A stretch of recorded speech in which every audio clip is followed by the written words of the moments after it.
علامہ اقبال ہمارے لیے اہم کیوں ہیں؟ پرسوں نے کل اسلام آباد میں اسلامک یونیورسٹی میں ایک سیمینار تھا، اس کا عنوان تھا اقبال کی عصری معنویت، یعنی آج کل ان کی کیا ہمارے لیے ریلیونس کیا ہے۔ 3 دن پہلے اس سے 21 اپریل کا جلسے تھے لاہور میں، اس کے ساتھ ایک بہت بڑی کانفرنس تھی، انٹرنیشنل اردو ادبی ثقافتی کانفرنس۔ اس کا پہلا سیمینار ہی یہی تھا، اس کا عنوان تھا اقبال اور 21ویں صدی۔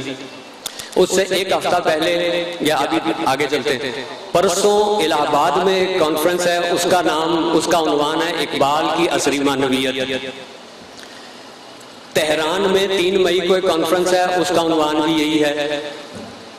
پیچھے چلیے، سن 1997 میں نے بطور ناظم اقبال اکیڈمی کا چارج لیا تھا۔ 97 ہی میں پہلی کانفرنس بیلجیم میں ہوئی تھی، اس سے پیچھے نہیں جاتا میں، اس کا عنوان تھا اقبال اینڈ دی پریزنٹ ایرا۔ اس کے بعد نیو یارک میں، لندن میں، کیمبرج میں، ہائیڈلبرگ میں، گنتے چلے جائیے، جو کانفرنس ہو رہی ہے اس کا ایک ہی عنوان ہوتا ہے، یا Iqbal and the present era, Iqbal and the 20th century, Iqbal and the 21st century, Iqbal relevant today, Iqbal contemporary book. یعنی وہ عنوان بدل کے بعد ایک ہی سوال ایک ہی آپ کو تنگ کیا چلا جا رہا ہے گزشتہ 13-14 سال سے۔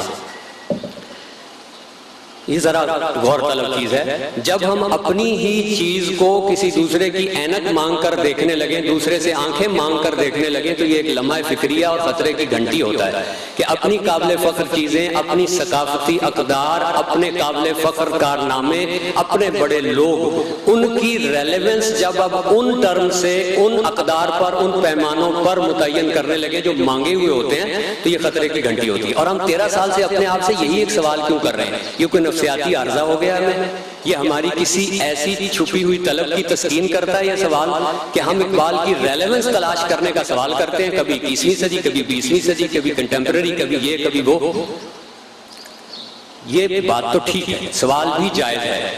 ہر عہد اپنے آپ سے، ہر معاشرہ، ہر ادبی معاشرہ اپنے بڑے لوگوں، اپنے بڑے مفکرین، اپنے بڑے شاعروں کے بارے میں یہ سوال کرتا ہے، اور یہ جائز سوال ہے۔ اور اس معاشرے میں جو اس وقت صارفیت کے ایک سیلاب بلا میں آیا ہوا ہے اور ایک طرح سے ایک آنکھ سے دیکھنے والا معاشرہ بن گیا، اس میں یہ سوال اور اہم ہو جاتا ہے۔ لیکن سوال کرتے ہوئے کس چیز کو حوالہ بنایا جا رہا ہے، یہ ایک غور طلب چیز ہے کہ ہم ایک ہی چیز کو حوالہ کیوں بناتے ہیں کنٹمپریری معاملے کا۔ اس پر اور آج بھی سوال یہی ہے، اقبال ہمارے لیے کیوں اہم ہے؟ اس کا مطلب ہے کہ اندر ایک چور پیدا ہو گیا ہوا ہے کہ وہ اہم نہیں رہے۔ اب ہم اپنے آپ سے بھی یہ سوال کرتے ہیں، بچوں کو تو خیر ایسے لتاڑتے ہی رہتے ہیں کہ تم یہ نہیں کرتے، وہ نہیں کرتے، یہ نہیں اپنے آپ سے پوچھتے کہ آپ نے کیا دیا ہے ان کو۔ اس سوال پر غور کرنے کے لیے اور اس کی جائز حیثیت میں اس کا سامنا کرنے کے لیے آغاز اس بات سے کرتے ہیں کہ علامہ کی وہ کیا حیثیات ہیں بنیادی جن کے حوالے سے آپ یہ سوال کرنا چاہیے، کر سکتے ہیں، جائز اس کی حیثیت ہے، اور ہر عہد کو اس کے روبرو ہونا چاہیے کہ ان کی میرے لیے کیا معنویت ہے۔ دیکھیے، میں اس کو پہلے سمیٹ کے کہتا ہوں، پھر لمبی بات کریں گے آپ سے کہ علامہ اقبال کی کون سی وہ حیثیات ہیں جو اس معنویت کا تعین کرنے کے لیے صرف آج 20ویں صدی میں، 21ویں صدی میں نہیں، کسی مستقل رہنے والی بنیادوں پر زمانے سے اور بلکہ زمان و مکان سے بڑھ کر اوپر اٹھ کر کون سی ایسی پائیدار کائناتی عالمگیر بنیادیں ہیں جو دائمی ہیں، جن پر آپ ہمیں بڑی شاعری کو، بڑے ادب کو، بڑی فکر کو ہمیشہ پرکھ سکتے ہیں اور ہمیشہ اس کے لیے اپنی معنویت کو تازہ کر سکتے ہیں۔ کیونکہ وہ ادبی معاشرہ یا وہ نوجوان جو اپنے آپ سے یہ سوال کرنے لگے یا اقبال سے عدم دلچسپی کا خوف انہیں ستانے لگے، ان کو یہ بھی غور کرنا چاہیے کہ اس میں نقصان کس کا ہو رہا ہے، اس ادبی معاشرے کا اور اس نسل کا جس کے اندر یہ سوال اتنا یہ چبھتا ہوا سوال بن گیا۔ 3 حیثیات ان کی اگر سمیٹ کر بیان کی جائیں تو کچھ یوں ہوں گی کہ اسلام کے تصور خدا، تصور کائنات اور تصور انسان کو عہد جدید میں اعلیٰ ترین فکری اور ادبی سطح پر ایک نہایت بامانی اور پرتاثیر بیان میں ڈھال کر جس نے پیش کیا وہ علامہ اقبال کی شاعری اور فلسفیانہ تحریریں، اور ان کی اس بلند مقام شخصیت کے 3 پہلو ہیں جن سے ان کی معنویت کا تعین ہونا چاہیے اور جو فکر انسانی کے لیے غیر معمولی اہمیت رکھتے ہیں۔ پہلی یہ کہ عہد جدید کی فکر کے مقابل ان کا تخلیقی رویہ جو ان کی انگریزی کی فلسفیانہ تحریروں میں ظاہر ہوتا ہے.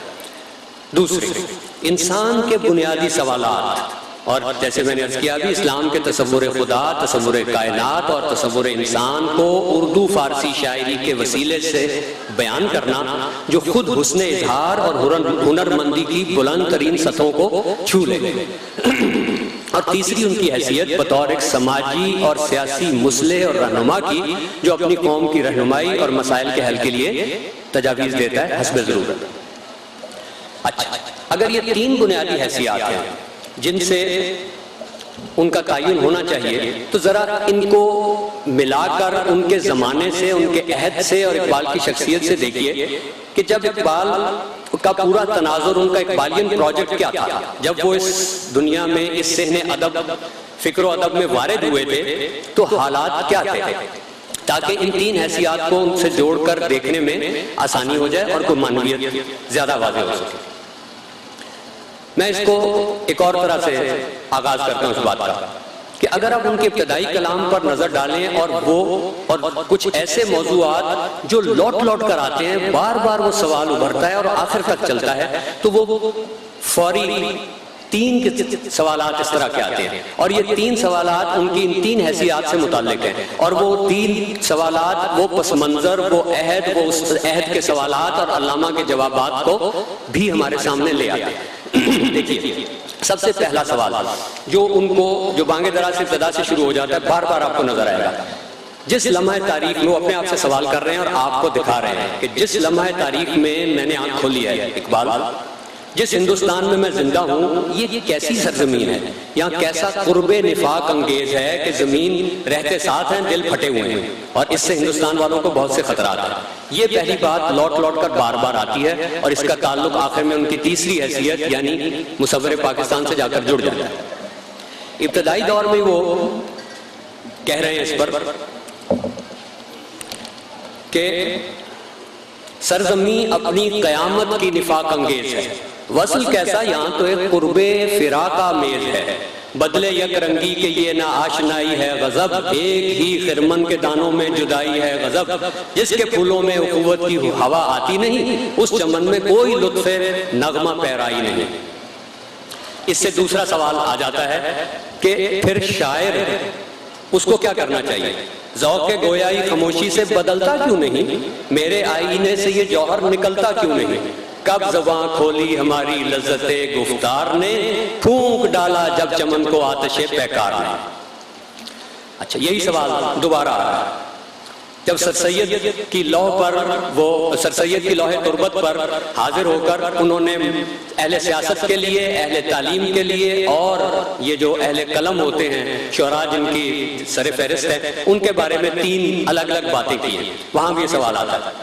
پہلا، مدعا تیرا اگر دنیا میں ہے تعلیم دین، ترک دنیا قوم کو اپنی نہ سکھلانا کہیں، واہ نہ کرنا فرقہ بندی کے لیے اپنی زبان، چھپ کے ہے بیٹھا ہوا ہنگامہ محشر یہاں، وصل کے اسباب پیدا ہو تیری تحریر سے، دیکھ کوئی دل نہ دکھ جائے تیری تقریر سے. اب سیاستدانوں کو کہہ رہے ہیں تو اگر کوئی مدبر ہے تو سن میری صدا. مدبر پرانی اردو میں اہل سیاست کو تدبیر کرنے والا، تدبیر سیاست. سن میری صدا، ہے دلیری دست ارباب سیاست کا عصا، عرض مطلب سے جھجک جانا نہیں زیبا تجھے، نیک ہے نیت اگر تیری تو کیا پرواہ تجھے. بندہ مومن کا دل بیم و ریا سے پاک ہے، قوت فرما روا کے سامنے بے باک ہے. اور پھر وہ سوال آ گیا کہ پھر ایسے حالات میں شاعر کا منصب کیا ہے، ہو اگر تیرے ہاتھوں میں تیرے خامائے موجز رقم، شیشہ دل ہو اگر تیرا مثال جام جم، پاک رکھ اپنی زباں تلمیذ رحمانی ہے تو، ہو نہ جائے دیکھنا تیری صدا بے آبرو، سونے والوں کو جگا دے شعر کے اعجاز سے، خرمن باطل جلا دے شعلہ آواز سے. کچھ سالوں کے بعد پھر لوٹ کے آ رہی چیز، میں صرف مثالیں دے رہا ہوں آپ کو. رلاتا ہے تیرا نظارہ ہے ہندوستان مجھے، کہ عبرت خیز ہے تیرا فسانہ سب فسانوں میں. وطن کی فکر کر ناداں مصیبت آنے والی، تیری بربادیوں کے مشورے ہیں آسمانوں میں، ذرا دیکھ اس کو جو کچھ ہو رہا ہے ہونے والا ہے، دھرا کیا ہے بھلا عہد کہن کی داستانوں میں، نہ سمجھو گے تو مٹ جاؤ گے ہندوستان والو، تمہاری داستان تک بھی نہ ہوگی داستانوں میں۔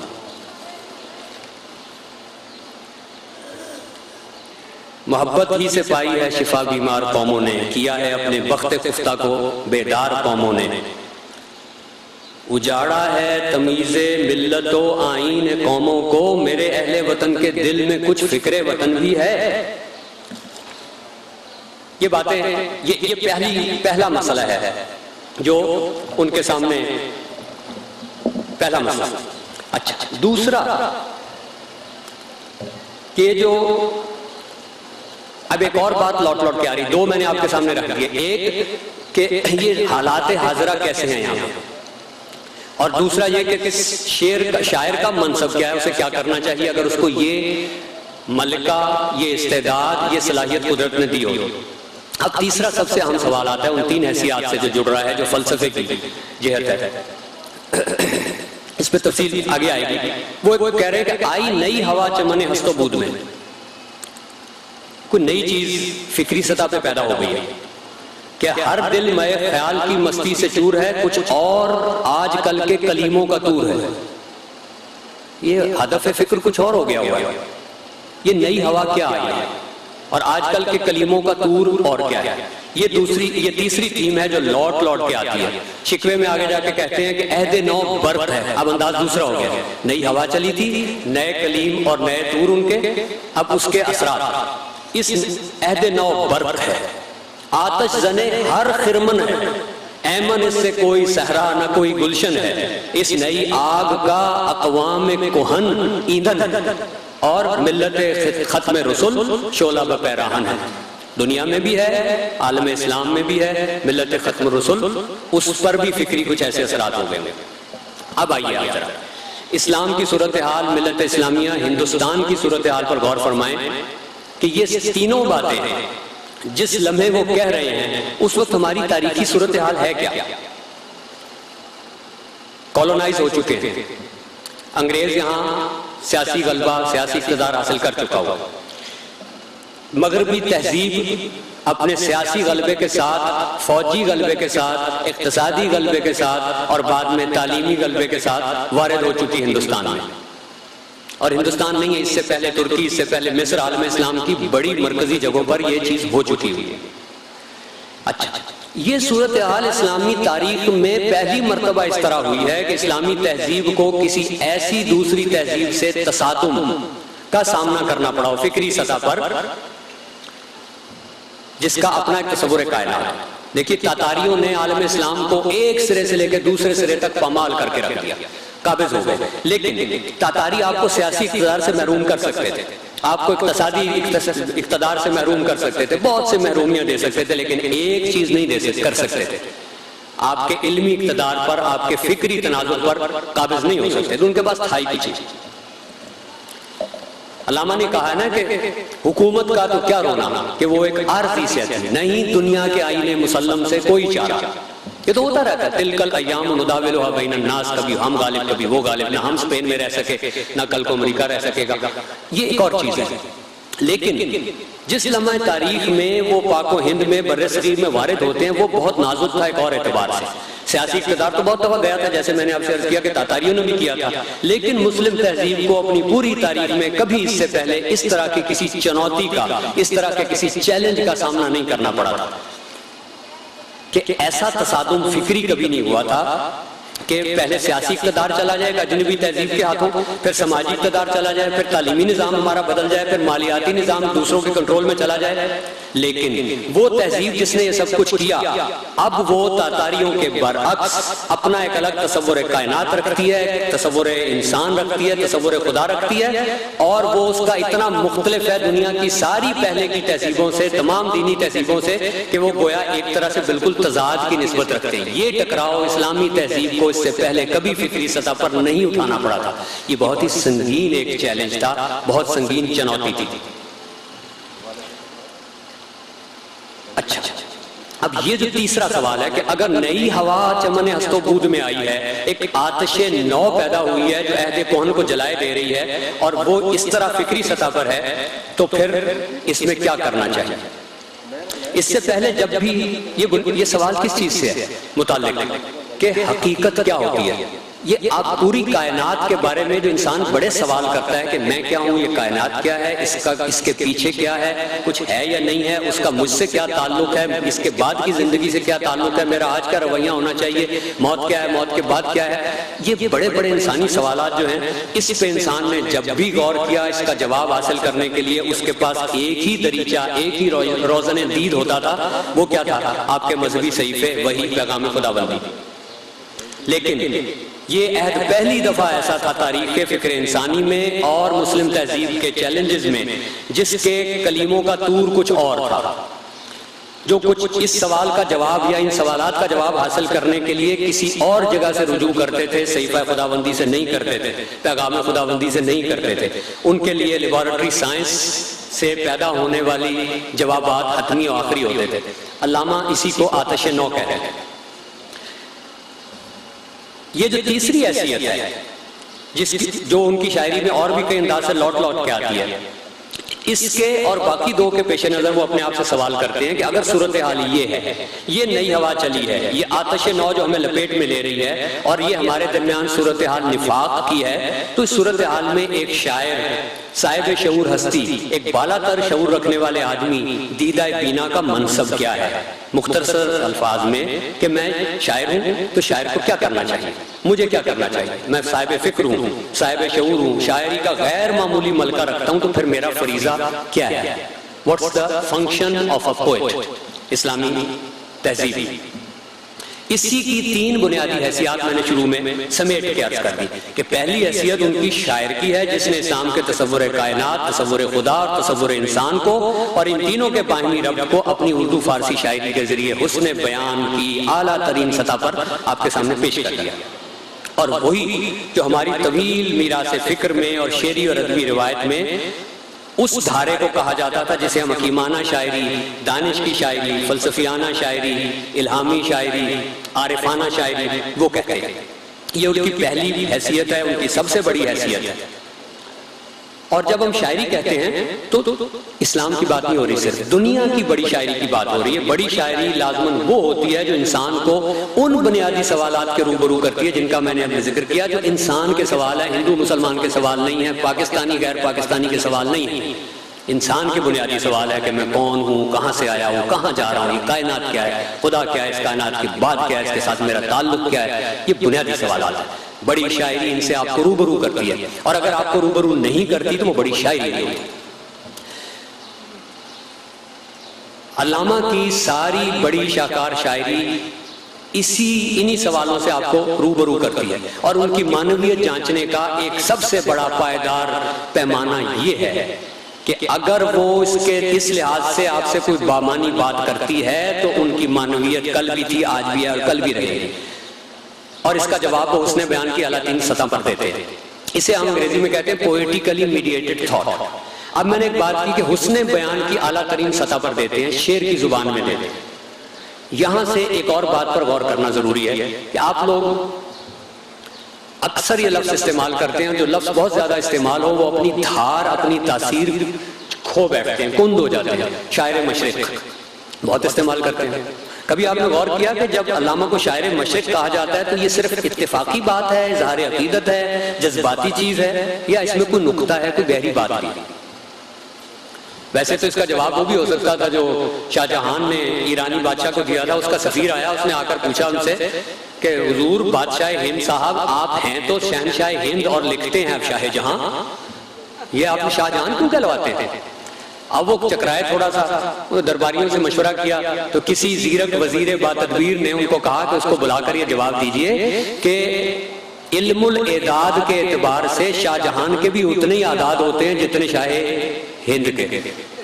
اب یہ اس کی تو بات بن گئی، ہم یہ بات نہیں بنا سکتے کہ ہم شاعر مشرق کیوں کہتے ہیں۔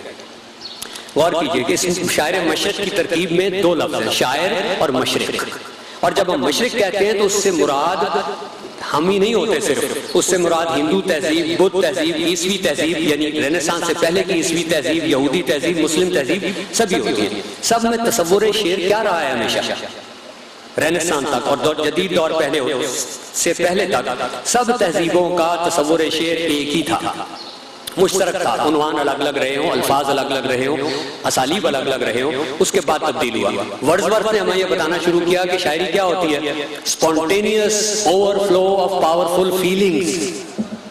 یہی پڑھتے رہے نا ایم اے میں ہم سب لوگ. یہ پرانی کسی تہذیب کی جذبات کا ابالا لینا، یہ کبھی تعریف شاعری کی نہیں ہے. اس لیے اگر ہم بربنائے عقیدت صرف علامہ کو شاعر مشرق نہیں کہتے اور شاعر اور مشرق دونوں کو ملا کر اس میں کوئی معنویت ہے، گہری بات ہے، تو وہ یہ ہے کہ شعر تخلیقی عمل اور منصب شاعری اور منصب شاعر کے بارے میں ساری مشرقی تہذیبوں کا ایک نقطہ نظر ہے. اور یہ اتفاق کی بات نہیں ہے کہ ساری اسلامی زبانوں میں شعر، شاعر اور شعور ایک ہی لفظ سے نکلے ہیں، ایک ہی مادے سے نکلے ہیں، شاعرہ، جس کے بنیادی معنی ہے شعور رکھنا، جاننا، ادراک کرنا کسی چیز کا. تو اتفاق ہے یہ؟ ہرگز نہیں. ہمارے ہاں شعر کی جتنی تعریفیں ابن سینا سے لے کر آج تک متعین کی گئی ہیں، یعنی جدید دور میں آنے سے پہلے، ان سب کی تہ میں ایک بات موجود ہے کہ شعر کا تعلق شعور سے ہے. اور شاعر وہ ہستی بالا تر سطح شعور رکھنے والی ہے جو دوسروں سے مختلف ہے، بالا تر ہے. تو شاعر کو شعور ہی شاعر بناتا ہے، صاحب شعور ہونا اور اس کی بالا تر سطح شعور رکھنا. اب آپ سوچ سکتے ہیں اور پوچھ بھی سکتے ہیں کہ صاحب شاعری تو جوش بھی کرتے تھے، چرکی بھی کرتے تھے، پھر مولانا روم اور سنائی اور سعدی اور اقبال، اور ان میں کیا فرق ہے؟ تو ہماری ساری ڈیفینیشنز میں ایک اور چیز بہت واضح رہی ہے، وہ ہے فرق مراتب، درجہ بندی.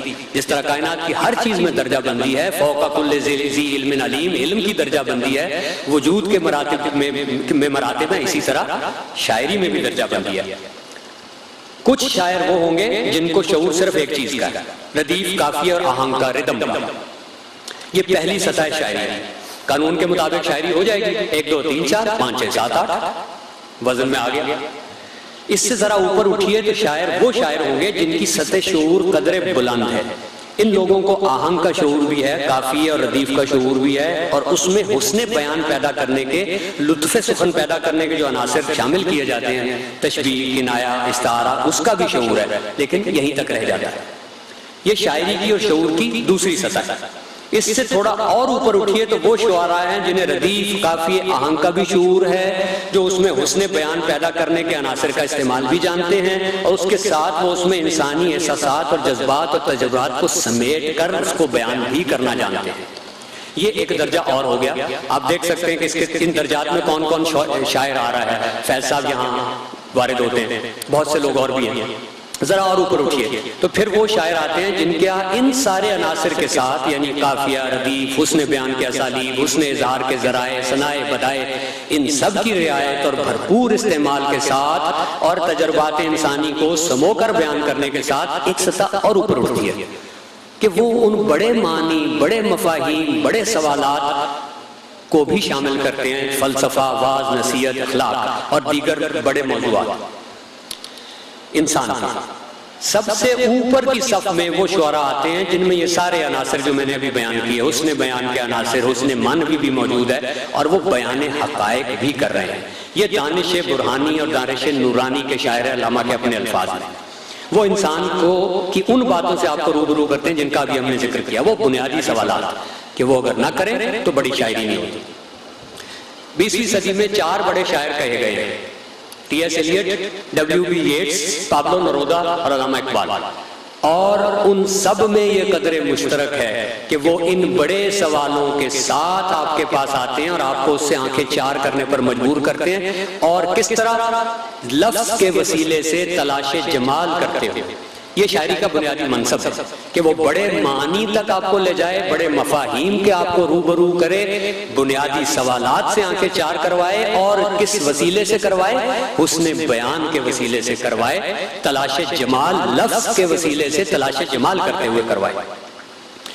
اس کو اگر آپ سمیٹ کر کہیے چلیے یہ بات ہوگی، اس کو میں نہیں سمیٹتا کہ یہ 5 درجات شعر کے تھے، اس کو ذہن میں رکھیے کہ یہ علامہ اس میں صف اول کے شعراء میں سے آتے ہیں۔ یہاں میں اور یہ جو آخری سطح ہے یہ وہ ہے جس کو ہماری پرانی زبان میں کہا جاتا تھا جہاں شاعری اور حکمت و دانش آ کر گھل مل جاتے، ایک دوسرے میں حل ہو جاتے، اسے آپ الگ نہیں کر سکتے۔ اور شاعر یہ کہہ سکتا ہے کہ جبریل امی ہم داستانم، اقبال کی اپنی ہے، یا شاعری جزویست از پیغمبری، کہ شاعری بھی پیغمبری کا ایک چھوٹا سا رمق ہوتی ہے، حصہ ہوتا ہے۔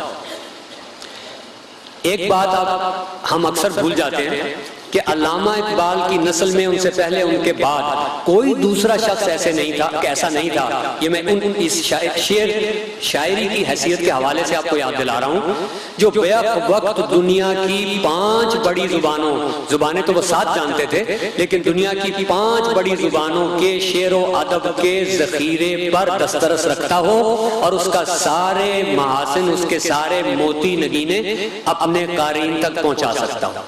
کون سی زبانیں ہیں؟ اردو ظاہرہ ہے، فارسی، عربی، انگریزی، جرمن، اور 6ٹھی زبان بھی ہے سنسکرت۔ علامہ نے سوامی رام تیرتھ کے ساتھ مل کر بہت گہری سنسکرت سیکھی تھی، اور سنسکرت شاعری کے جتنے گہرے اثرات ان کی کردار سازی، عناصر قدرت کے درمیان مکالمے اور ان میں پائے جاتے ہیں، وہ اور کسی کے نظر نہیں آتے۔ تو ایسا دوسرا آدمی تو کوئی تھا ہی نہیں، نہ بعد میں ہوا، جو 5 یا 6 شعری زبانوں کے ذخیرے کو استعمال کر کے اس کے عناصر خوبی کو آپ تک منتقل کر سکے۔ اس کے ساتھ ایک اور چیز رکھیے کہ وہ جو شاعر اس منصب پر فائز ہے اعلیٰ ترین، اس کے پاس کچھ اور بھی چیزیں ہیں۔ اقبال کی نسل، ان سے پہلے، ان کے بعد کوئی دوسرا آدمی ایسا تھا آپ کے علم میں جو 3 سال میں مغرب کی 3 بڑی یونیورسٹیوں سے 3 اعلیٰ ترین ڈگریاں لے کر آیا ہو؟ کوئی دوسرا ہے؟ گاندھی سے ہوا؟ نہیں ہوا۔ جناح سے ہوا؟ نہیں ہوا۔ نہرو سے ہوا؟ نہیں ہوا۔ چھوٹے لوگوں کا تو ذکر ہی چھوڑ دیں۔ یہ واحد آدمی تھا جو 3 سال میں 3 بڑی ڈگریاں 3 بڑی یونیورسٹیوں سے لے کر آ رہا ہے، اور اس کو لوگ بے دھیانی میں کہتے ہیں جی لیٹے رہتے تھے، کام نہیں کرتے تھے۔ یہ کام نہیں ہے بھائی، غافلو۔ اچھا اب آگے چلیے۔ یہ جو جس اعلیٰ ترین سطح شعور کی ہم نے بات کی اور 3 حیثیات اس کی متعین کی، اس میں ایک تو یہ ہوئی شعر کے حوالے سے۔ دوسری، اگر وہ آدمی ایک معاشرے کا ذمہ دار فرد ہے، ایک تہذیبی اور مذہبی پس منظر رکھتا ہے، تو جس عہد میں وہ زندہ ہے اس کی کچھ سوشل رسپانسبلٹی بھی ہے۔ کچھ سوالات ایسے پیدا ہوں گے جہاں اس کا معاشرہ اس سے رہنمائی کا تقاضا کرے گا، سوشل ایکشن کا تقاضا کرے گا۔ اس میں جب علامہ کو وقت آیا تو انہوں نے وہ بھی کیا۔ ابھی اس پہ بات کریں۔ یہ دوسری۔ تیسری وہ چیز تھی جو سب سے عام ہے، جیسے نئی ہوا کی بات ہو رہی تھی کہ وہ کیا نئی ہوا چلی تھی، وہ آتش نو کیا تھی جو پرانی چیز کو کھائے چلے جا رہی تھی۔ میں یہ جو درمیان میں بات کی ہے اس کو مکمل کر دوں کہ ایک خاص عہد میں آپ کے سامنے ایک سوال پیدا ہو رہا ہے۔ ہندوستان میں اس وقت سماجی سطح پر، سیاسی سطح پر سب سے بڑا سوال کیا تھا؟ اس کو کمیونل پرابلم کہتے تھے کہ ہندوستان میں رہنے والے مسلمانوں کے سامنے ایک بہت بڑا مسئلہ ہے۔ مسئلہ یہ ہے کہ اس سرزمین ہند میں ایک تو بہت بڑی اکثریت ہے، ہندو اکثریت ہے، ایک بہت بڑی اقلیت ہے مسلمانوں میں، اور بھی اقلیت ہے، ان سب پر ایک تیسری قوت حاکم ہے، اور تیسری قوت کی کمر ٹوٹ گئی ہے، اسے اب یہاں سے جانا ہی جانا ہے۔ اس سے وہ سوال پیدا ہوتا ہے کہ جب یہ تیسری قوت چلی جائے گی تو پھر یہ آپس میں جو ایک اقلیت، کئی اقلیتیں اور ایک بڑی اکثریت، یہ آپس میں پاور شیئرنگ کیسے کریں گے؟ یہ کیسے رہیں گے مل جل کے؟ ان کا سیاسی سسٹم کیا ہوگا؟ یہاں 2 رائے تھیں۔ ایک یہ، اس پہ بہت کچھ پڑھنے کے بعد مجھے اتنا کچھ سمجھ آیا، یہ جو آپ نظریہ پاکستان پہ ساری بحث آج کل بھی چل رہی ہے کہ تہ میں صرف اتنی سی بات تھی۔ ایک رائے یہ تھی کہ ہندوستان ایک وحدت ہے، ایک اکائی ہے، اٹس اے مونولیتھک ہول، اور اس کا ایک ہی وکیل ہے، تیسری طاقت جو باہر جا رہی ہے اس کے ساتھ معاملہ ایک کر لے گا، باقی جب وہ چلی جائے گی تو پھر گھر والے بیٹھ کے بھائی چارے سے آپس میں فیصلہ کر لیں گے۔ دوسری رائے نہیں تھی کہ نہیں صاحب، نہ تو ہندوستان مونولیتھک ہول ہے، اکائی نہیں ہے، اٹس اے پلورلسٹک سوسائٹی، اس میں اقلیتیں ہیں بڑی بڑی، اور وہ ہر لحاظ سے دوسرے سے بہت مختلف ہیں، اور نہ اس کا ایک وکیل ہو سکتا ہے، اس لیے کہ جس کو ہم نے 1935 سے 5 سال بعد تک بطور وکیل سیاست میں آزما لیا اس پر اعتماد نہیں کر سکتے کہ آپ نیگوشیٹ کر کے جانے والی قوت سے ہمیں حق دلا سکتے ہیں. نہیں صاحب، آپ ہمارے وکیل نہیں ہیں، ہمیں اس کے ساتھ خود نیگوشیٹ کرنا ہے، اپنی سپیس خود کارو کرنی ہے، اپنا حق خود طے کرنا ہے. اس کے لیے علامہ اقبال نے سیاسی رہنمائی بھی فراہم کی، فکری قیادت بھی فراہم کی، قائدین کو قائل بھی کیا، اور بالآخر آپ کو وہ حل دیا جسے آپ نظریہ پاکستان کہتے ہیں، اور وہ بن گیا. یہ ان کی دوسری حیثیت ہے. تیسری حیثیت ہے جسے میں باعتبار اہمیت تیسری جگہ رکھتا ہوں، کیونکہ یہ ایک خاص عہد کا سوال تھا، وہ ہم سے 60 سال 62 سال پیچھے رہ گیا. ہمارے لیے وہ بہت اہم ہے. لیکن اگر اسی ایک حیثیت سے جو تیسری حیثیت ہے علامہ کو ڈیفائن کرتے جائیں، ان کی تعریف، ان کی پیشکش صرف ایک ہی کے اعتبار سے کرتے جائیں تو ایک نقصان ہو جاتا ہے. اس وقت یہ پنڈال بچوں سے بھرا ہوا ہے. جب میں ملک سے باہر جاتا ہوں، امریکہ میں، یورپ میں، مختلف شہروں میں، اور اسی طرح نوجوان میرے سامنے بیٹھے ہوتے ہیں تو وہ ایک سوال کرتے ہیں، اور وہ جائز سوال کرتے ہیں، کیونکہ میری نسل اور مجھ سے پہلے کی نسل ایک غلطی کرتی چلی آئی ہے، جس کا میں نے ابھی اشارہ کیا کہ for the sake of national discourse علامہ کی ہم یہ تیسری حیثیت کو جو وقتی حیثیت تھی اس کو ان کی کل حیثیت بنا کر ان کا تعارف کرواتے ہیں. سوال کیا ہوتا ہے؟ بچے بیٹھے ہوئے سامنے، وہ مجھ سے کہتے ہیں جی آپ ٹھیک ہے، آپ نے جو کہا بہت اچھا ہے. میرے ابا جان، تایا جان، دادا جان مجھے یہ بتاتے ہیں کہ اقبال میرے لیے اس لیے اہم ہے کہ وہ مصور پاکستان ہے، انہوں نے تعبیر پاکستان دی. ٹھیک ہے جی، میں احتراماً مان لیتا ہوں، لیکن مجھے یہ بتائیے کہ میں تو پیدائشی امریکی ہوں، انگریزی بولتا ہوں، اسلام سے میں مخلص ہوں، لیکن میری پہلی آئیڈینٹی مسلم امریکن کی ہے. اگر اقبال کی معنویت مجھے یہ کہہ کر بتائی جائے کہ وہ مصور پاکستان تھے تو ٹھیک ہے، میں احتراماً تو مان لیتا ہوں، لیکن میرا آپ سے یہ سوال ہے کہ کیا اس آدمی کے پاس مجھ سے کہنے کے لیے ایک نوجوان بورن امریکن مسلم کوئی بامانی بات ایسی ہے؟ How do I relate to ہم؟ میرے ارد گرد مسائل ہیں بہت سارے، بڑے بڑے سوالات ہیں، کچھ انسان کے بنیادی سوالات ہیں، کچھ آج پیدا ہوئے ہیں، جینڈر ایشوز ہیں، اکنامک ڈسپیرٹی ہے، ریلیجس پلورلزم ہے، انٹالرنس ہے، ٹیررزم ہے، ایکولوجیکل کرائسس ہے، گلوبل وارمنگ ہے، وغیرہ وغیرہ وغیرہ. کیا اقبال ان کے بارے میں کوئی بامانی باتیں، کوئی بصیرت، کوئی انسائٹ رکھتے ہیں؟ How do I relate to ہم؟ یہ بہت جائز سوال ہے نوجوانوں کا، اور ان کا بھی ہوگا. اگر آپ اقبال کی تعریف ان کی اس ایک حیثیت سے متعین کر دیں گے، اور ان کی دوسری شعری حیثیت جو ان کو تاریخ ادبیات عالم میں صف اول کی جگہ دیتی ہے، اور ان کی دوسری فکری حیثیت جو فلسفے کے میدان میں اور عہد جدید میں پیدا ہونے والے اس چیلنج کے مقابلے میں ان کو سرکردہ مفکرین میں کی صف میں جگہ دیتی ہے، اسے پیچھے ڈال دیں گے تو پھر یہ نقصان ہو جائے گا کہ ہم اپنی نئی نسل کو کھو دیں گے، اور ہم نے بہت ساری جگہوں پر کھو دیا ہے. خلاصہ یہ ہے کہ علامہ نے اس نئی ہوا کے پیش نظر ایک نئی تعبیر فراہم کی. اس کی بنیاد انہوں نے ایک جانب اپنی حکیمانہ شاعری پہ رکھی، دوسری جانب فلسفیانہ تحریروں پر، اور ان بنیادی سوالوں سے روبرو کیا. اب یہ سوال ہیں کیا؟ دیکھیے، ہر عہد، ہر زمانہ، ہر انسان، ہر معاشرہ، تہذیب یہ سوالات اپنے آپ سے کرتا ہے. علامہ نے اس کو سمیٹ کر ایک مصرے میں یوں کہا تھا کہ چیست آدم، چیست عالم، چیست حق. انسان کیا ہے، کائنات کیا ہے، خدا کیا ہے؟ وہی تصور خدا، تصور کائنات اور تصور انسان، اور ان کا باہمی ربط. چیست آدم، چیست عالم، چیست حق lies in the marrows of our bones and deep in the regions of our soul.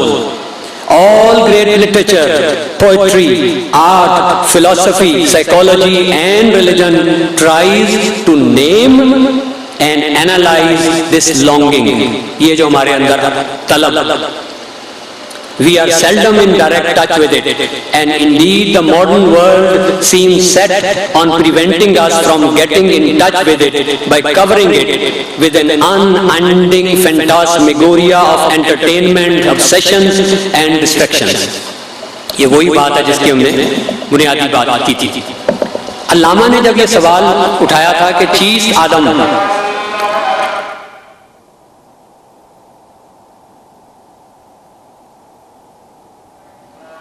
یہ جو انسان کے اندر ایک بنیادی طلب اور سوال کا ہے، آپ نے کبھی اس چیز پر غور کیا کہ گزشتہ 10-15 سال سے مولانا روم سارے مغربی دنیا کی بالعموم لیکن نارتھ امریکہ کے مقبول ترین شاعر کیوں بن گئے ہیں؟